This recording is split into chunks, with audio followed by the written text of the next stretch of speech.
Me conmovió cuando las chicas se sentaron acá, en el piso, porque me hizo acordar, me evocó memorias no tan lejanas de cuando vivíamos en Israel y la costumbre en la que rezábamos, nuestras hijas eran chiquitas, era agrupar a todos los niños, los más pequeños, los más chiquitos, alrededor de la bimá.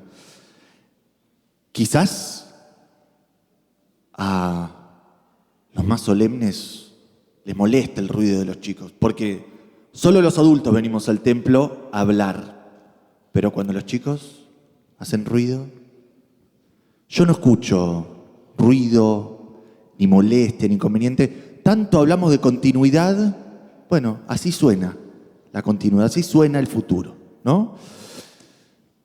Empecé con una anécdota, una breve anécdota personal de nuestro pasado, no tan lejano en Israel. Les voy a contar una más cercana. Esta semana, después de traer a las chicas a la escuela, tenía un tiempito libre, así que decidí aprovecharlo y salir a caminar por el barrio. Y en medio de mi caminata me crucé con un hombre que, al igual que yo, caminaba, pero a diferencia mía, este hombre lloraba desconsoladamente.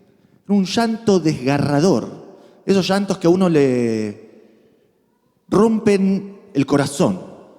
Y por supuesto, vi un hombre solo en la calle, turbado, llorando, lamentándose. ¿Y qué hice? Lo que haría cualquiera de nosotros, ¿no es cierto? ¿Qué hice? Nada, absolutamente nada. Fui indiferente ante el llanto de este hombre. Porque, ¿qué va a decir un transeúnte que pasa por ahí si yo me acerco a un hombre que no conozco, cuyo nombre ni siquiera sé, y le hablo a un extraño? ¿O qué va a pensar este hombre si se le acerca a un extraño como yo a preguntarle qué le pasa? Quizás levanta algún tipo de sospecha, de suspicacia mi actitud.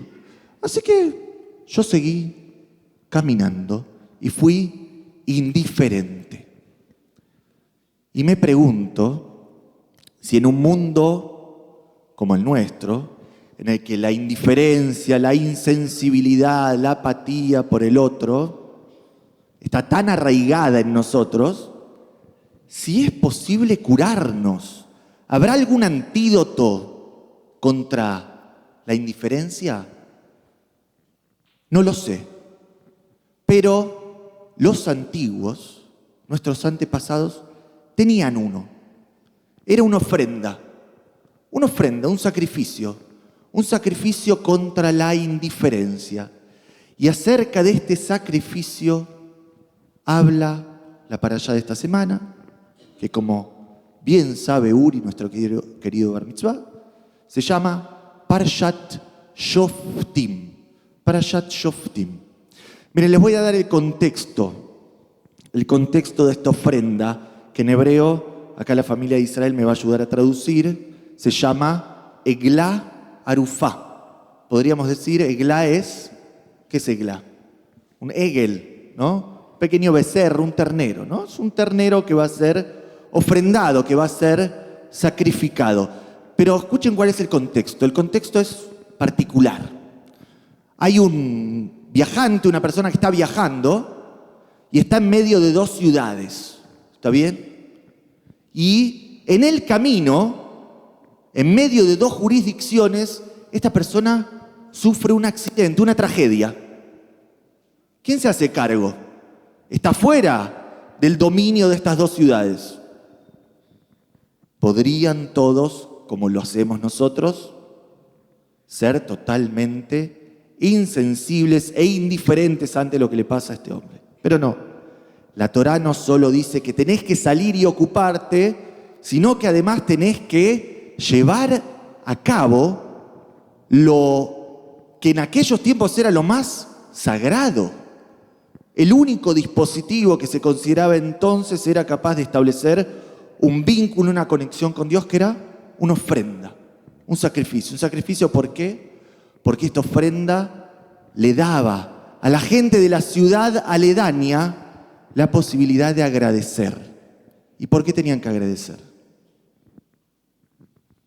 ¿Por qué tenían que agradecer? Por la posibilidad de ayudar a otro.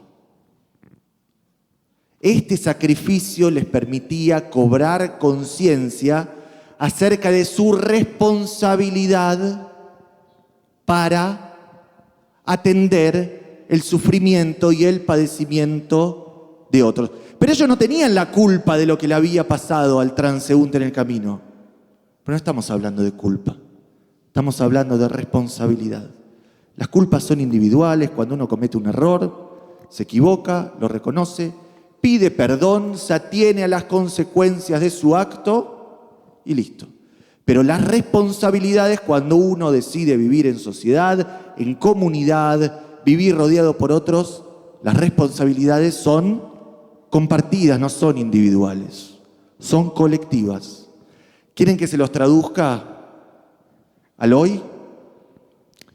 No sos culpable. Nadie acá es culpable de la miseria que lo rodea, de la pobreza, del hambre, de la indigencia. Nadie tiene la culpa. Pero somos todos responsables. Es decir, tenemos la posibilidad, o quizás el mandato, la obligación, de responder de algún modo, y en la medida de nuestras posibilidades, o incluso un poquitito más allá de nuestras posibilidades, ante lo que pasa con el otro. No tenés la culpa de la agresividad, de la violencia que hay en la calle, del nivel de neurosis colectivo. Nadie acá tiene la culpa de eso. Pero somos todos responsables.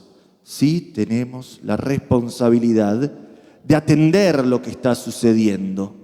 Cuando le das un like a un video que contiene un discurso de odio, ¿vieron esos videos de YouTube que ahora están de moda? Los títulos siempre son: tal persona humilla a tal persona. Miren cómo tal vapulea a tal. Cuando le diste like, contribuiste a generar mayor odio, mayores discursos que contienen el germen de la violencia que después vas a ver traducida en la sociedad en la que vivís y en tu vida. No sos culpable de la ansiedad con la que cargamos todos, con la que cargan nuestros chicos y nuestros jóvenes sometidos constante, incansablemente al frenesí, al ritmo vertiginoso de sus aparatos móviles, pero somos responsables. Hay algo que seguramente podamos hacer para vivir la vida de otra manera. ¿Cuál es la etimología? ¿Saben lo que es una etimología, no? El origen de una palabra. ¿Cuál es la etimología de la palabra responsabilidad? Eso sería una explicación, la habilidad para responder, ¿no? El origen tiene que ver con lo que estamos diciendo acá. ¿Qué es la responsabilidad? Ser consciente de que podés responder o debés responder. Y cuando uno responde, ¿responde ante quién? ¿Ante sí mismo? No, responde ante otro. Y en hebreo, ¿cómo se dice responsabilidad? En hebreo moderno y en hebreo antiguo se dice de la misma manera. Achrayut, achrayut. Todavía más notoria la connotación de la palabra hebrea.